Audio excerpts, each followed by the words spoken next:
nakakonect si Sister Donna. Hindi siya muna makadalo ngayon, physically. Okay, magandang umaga mga kapatid. 10 minutes lang allocated para sa aking pagtuturo ng ating statement of faith. So, Lord, hallelujah, Panginoon, dear Holy Spirit, anoint me, Panginoon, Lord God. Let the words that will come out from my mouth, Lord, it will be yours, oh God, in Jesus' name we pray. Amen. Palakpakan natin muli ang Panginoon. Okay, magpapatuloy po tayo sa ating pag-aaral. At yung nakaraan po, ano nga yung pinag-aralan natin? Statement of faith number 1. It's about what? Nakalimutan niya ata. Ano yung tinuro ko nung nakaraan? Yung una tayo natanda, yung Timothy 3:16 yung una. Ano yung topic? Ang topic po natin is about the Word of God. It's about the Bible, the Scripture. Yun ang tinuro ko noon. So may pinamemorize pa nga ako, di ba? 2 Timothy chapter 3 verse 16. So, sino yung nakapag-memorize na? Si Jepoy, naka-recite na eh. Si Kuya, si Johnny. Tayo ka na. Pinamemorize ko to kay Johnny. Lakasan mo. Ano po tayo? Second Timothy 3:16. Timothy. Ang lahat ng kasulatan ng kinasiyahan ng Diyos ay mapapakinabang naman sa pagtuturo, sa pagsansala, at sa pagsuway, at sa katuwiran. Okay, sige. Sino pa yung nakapag-memorize? Maliban kay Johnny. Okay. So, doon sa na itinuro ko nung nakaraan, anong natutunan natin doon? Anong natutunan ninyo? Pag ako teacher. Yung mga Okay, nagsulat anong ng mga natutunan ninyo, mga kapatid? Mga nagsulat ng mga Bible. Anong nagsulat ng Bible? Mga division ng Bible. Prophets tayo, mga Prophets? sa iba-ibang Old lugar Testament, tayo. saka New Testament. Magkakahiwalay. Pero isa lang ang tinutukoy Ibang tayo. wika. Division ng book. So, iba't ibang mga Different books. antas ng mga tao Ah. na ginamit ng Diyos ang gumawa ng Bible. Bible. Ano yung main division ng Bible? Dalawa. Old and New. Old and New. And New. Doon sa bawat main division, mayroong mga subdivision. Can you give me one? Law. Sa taas, doon sa old. Anong subdivision meron doon? Law. Number 1, Pentateuch or the law. No? Ito yung Torah. Torah. Tinatawag nila Torah. Tapos anong sumunod? Ano yung isa pa? History. History. Tapos Poetry. poetry. Ano yung mga aklat ng under sa poetry? Hope. Book of Psalm, Book of Solomon. Ano pa? Proverbs. Ano pa? Ano pang meron? Prophecy. Prophecy. Ano yung mga book under sa prophecy? Dalawa yon. Major and minor. Ano yung give me one doon sa major? Jeremiah. Jeremiah, Isaiah, ano pa? Daniel. Daniel under the... Lamentation. Samuel. Okay, sa minor under sa minor prophets. Okay, next. Sa ano naman, sa New Testament. Ilang aklat ang New Testament? 27. 27. 27? Apat lang naalala. 27. How about the Old Testament? 39. 39. So, ang New Testament ba ay 27? Okay, sino makapagbigay ng number ng books ng ng New Testament? Ano yung subdivision doon? Ano ngayon number 1? Gospel. So, ano yung aklat ng gospel na yon, yung apat? John. Yan? Mark? Luke and John. Luke at? Matthew. Okay. Na-memorize niya. Okay, the book of ano? Yung prophecy. Ano yung prophecy? Revelation. Isa lang yun. Revelation. Oh, Revelation. The book of ano pa? Yung history. Ano yung history? Book of Acts. The book of Epistles. Give me samples of the book under the Epistles. John. Ha? Romans. Epistles, ibig sabihin mga writings, mga sulat, mga sinulat. Ano, bigyan niyo ako ng isang kahit yung ano, Mark, anong epistle ang alam mo? Ephesians daw. Sabi mo Ephesians. Ayan! Romans! Romans, First Thessalonians, Second Thessalonians, First Timothy, Second Timothy, First, Colossians, Philippians, Chronicles ano pa? 1 to Philippians. Ayun, mga yun. How about Jude? How about Peter? That is,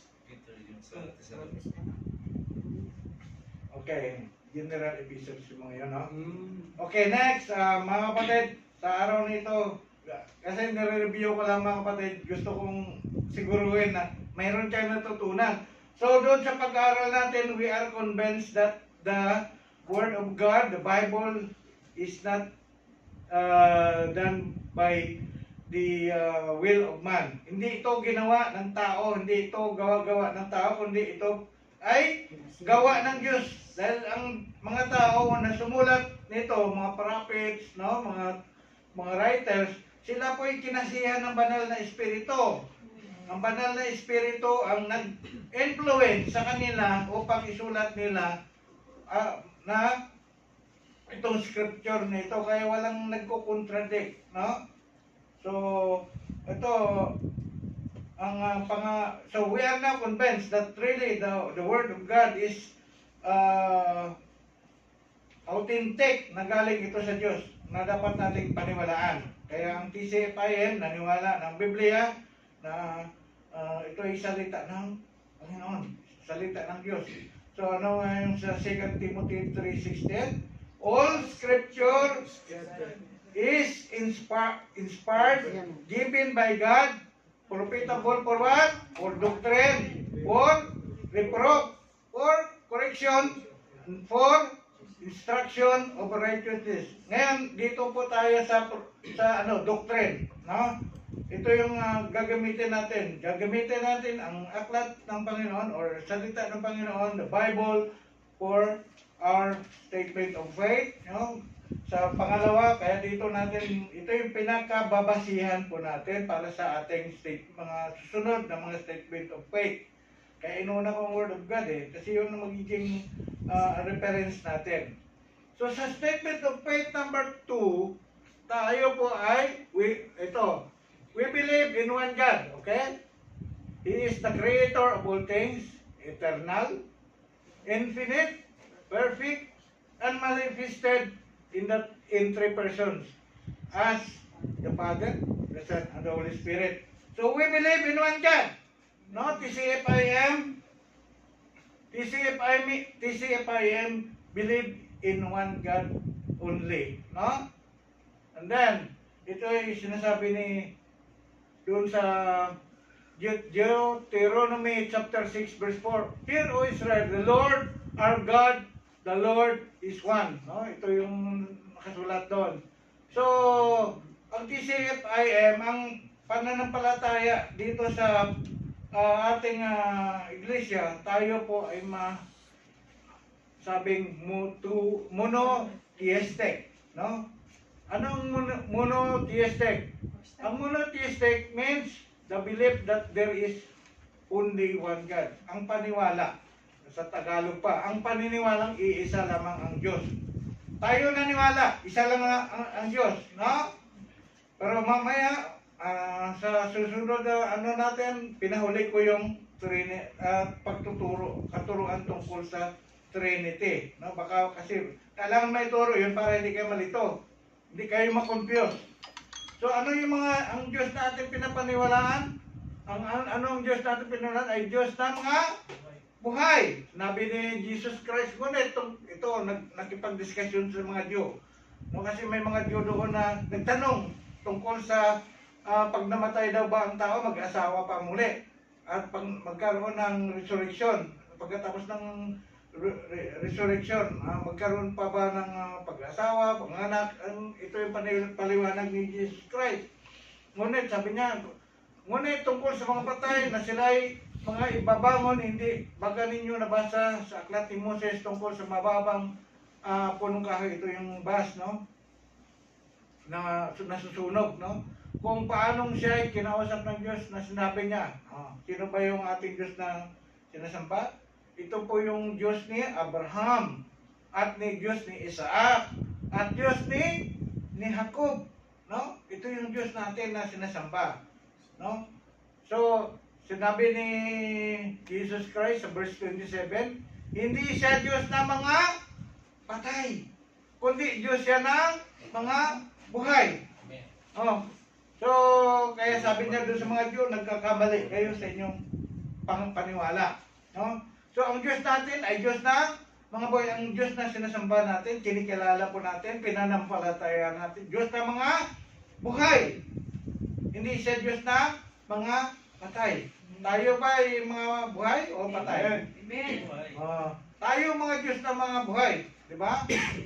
Tayo po ay mga buhay. Kaya ang Diyos na pinapaniwalaan po natin Diyos na mga buhay. Diyos ni Abraham, Isaac, and Jacob. Kasi maraming Diyos dito sa mundong ito.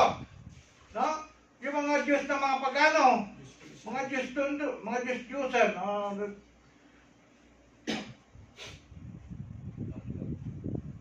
I-send ko to sa inyo. No? Ito po yun, no? There are 33 gods o pagan. False God. No, pagan gods or false God mentioned in the Bible, meron pong 33. Kasama po diyan si Baal. Ayan ang meron si Adramelech, si Amon, si Anamimelech. Ito yung sino mga nagsasamba sa kanila. Ito yun, yung first column, pangalan ng mga Diyos, no? Ang pangalawang column is sino yung mga sumasamba sa kanila.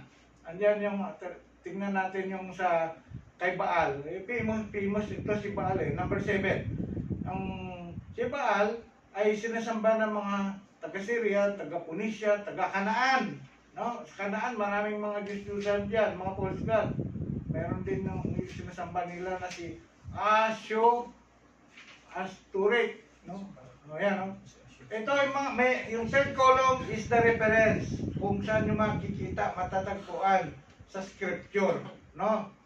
Yan, tapos yan may description. Anyway, basahin ninyo yan. There are 33 false god in the Bible, no? But the God that we have is a living God. He is true God, totoong Diyos. Amen? Kaya dito mga kapatid, balik tayo. Diyos ng mabuhay. Kaya magtatanong, sino yung Diyos mo? Ang Diyos ko ay ang Diyos ni Abraham, Isaac, and Jacob. He is the God of the living. He is not the God of the dead. He is the true God. Yan ang mukha natin. Sa scripture, no? Okay. Ano pa? Ang binanggit doon sa statement of faith, ang Diyos natin, He created all things. Una, one God, di ba? Ngayon, pangalawa, He created all things. No, ito mga supporting verse sa Bible din kasi ayoko na Bible na lang magsabi, no, na talagang He created all things. Doon sa Genesis chapter 1 verse 1, in the beginning God created the heaven and the earth. Universe, no? Universe, buong universe na yan. In the future, may ikuan ko sa inyo kung gaano kalawak itong universe na ito. In Psalm chapter 33 verse 6, by the word of the Lord, the heavens were made, and all stars, lahat ng mga stars, mga galaxy, mga planeta, yung mga makikita natin sa taas pag yan ay lahat yan gawa ng Diyos by the breath of His mouth. Okay? Yan ang Psalm 33 verse 6. Colossians chapter 1 verse 16 to 17, sinabi doon, for in Him. O yan. So, Him na ito, si Jesus Christ yan. Ayan, tandaan nyo ha, kasi sa New Testament na to, sinulat ni Pablo. Sabi niya doon, for in Him all things were created. Things, sabi niya, all things. No? All things, lahat ng mga bagay ay ginawa. Things in heaven and on earth, visible or invisible. May mga invisible things. May mga visible things, no? Invisible and invisible. Whether thrones or dominions or rulers or authorities. Sabi niyo, all things were created through Him, through Jesus. No? And for Him, ito ay para sa Kanya. So He bore all things, and in Him all things hold together. No, lahat ng mga bagay ay tingnan mo yung sa dami-daming mga star na yan, no? Noong unang panahon, talagang may nahulog na meteorite dito sa lupa, no? Kaya may mga evidence, no? Yung ibang mga, pero it is under the control, still under the control of God, no? Hindi nagpabanggaan mga planeta, no? Mga meteor lang. Pero yung mga malaking planeta hindi nagbabanggaan. May galaxy ngayon, pinipredict nila na magbabanggaan ng galaxy. Pero in the future, i-discuss ko kung ano yung galaxy.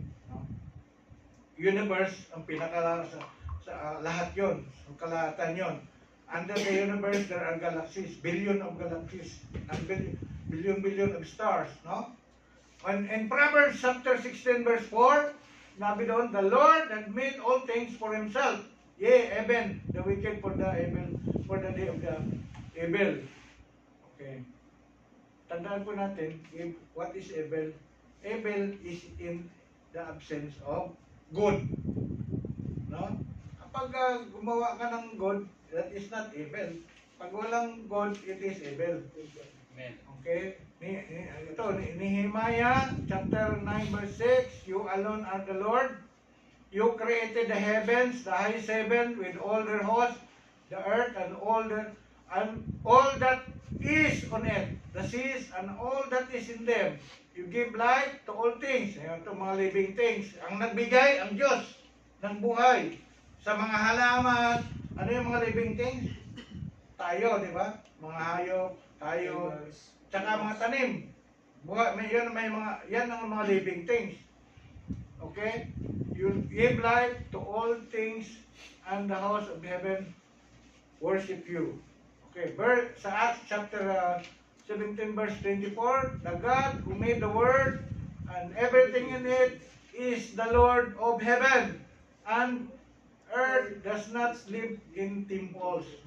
Sabi nga niya, and does not live in temples. Sabi niya, ang Diyos daw na gumawa ng mundo at ang mga laman nito, no, ay ang Diyos ng kalangitan, no, at ng mundo. At hindi siya nakatira sa mga templo na ginawa ng tao.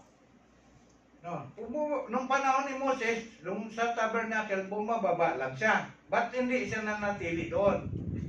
No?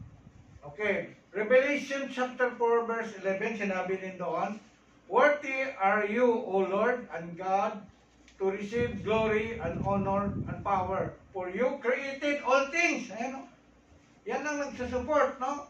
Na ang Diyos na pinapawalaan natin, siya ang gumawa ng lahat ng mga bagay. No? By your will, they exist and were created. Ang tanong, si Satanas ba ginawa ni Lord? Yung mga demons ba ginawa ni Lord? Originally, maganda yung mga ginawa ng Lord na mga bagay, mga creatures,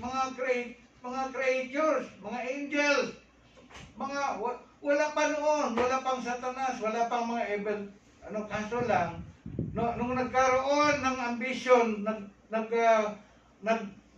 nagkaroon ng pride, si Lucifer, nagkaroon ng kaparusahan.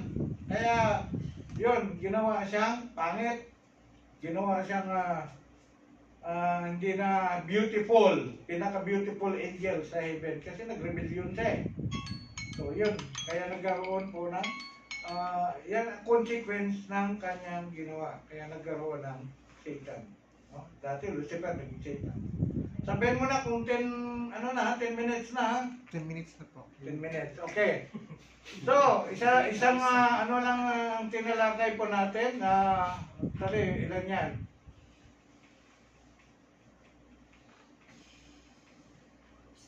Ang natalakay lang na po natin yung pagiging isa, yung mga nagsusupport na ang Diyos na sinasamba natin ay iisang Diyos. No? Tapos pangalawa, na ang Diyos na sinasamba po natin dito sa TCFIM, He is the Creator